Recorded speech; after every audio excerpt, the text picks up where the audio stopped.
The Greek default and exit from the euro has been painted as the worst-case scenario by the markets since the global financial crisis began.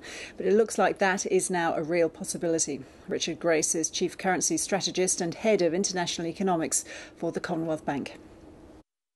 Well, firstly, there's no certainty Greece will leave the euro. There's a process to run through. The Greeks will have re-elections on the 17th of June, and then from that point in time, depending on what government is formed, there will be a decision made. There may even be a referendum held, put to the people to decide whether they will leave the eurozone or not. But assuming they do, it would result in a period of global instability on stock markets, downward pressure there, downward pressure on interest rates, upward pressure on the US dollar and the Japanese yen. But for the Greeks themselves, it would result in a very destabilising period of growth.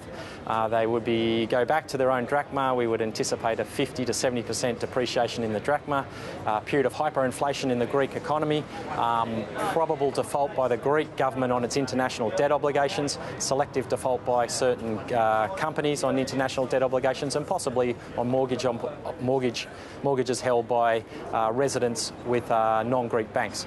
There would be big contraction in the Greek economy and upward pressure on the unemployment rate in Greece as well. So what's the worst fear for the markets at the moment? Well, the worst fear is a Greek departure would result in contagion. That is, if Greece doesn't make up a huge proportion of the eurozone, about 2.3%. But the contagion would be if Portugal and Ireland decided to go the same road as Greece and also exit the euro. Then you're talking about just under 6% of the eurozone. The real fear for markets is if it spreads to Italy and Spain. If they join the other countries and decided to exit the eurozone, you're talking about almost a third of eurozone GDP. That's a real potential problem, because if they go back to their own currencies and we get an immediate depreciation of their currencies, again, those countries may default on their international debt obligations. The real gravity of the problem becomes apparent when you understand how much the German and French banks, for instance, have lent to those problem 5 economies.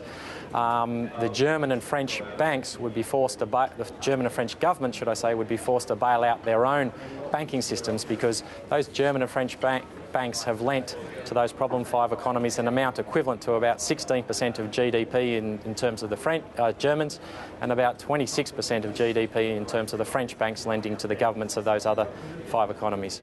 Richard Grace, thank you. Thank you.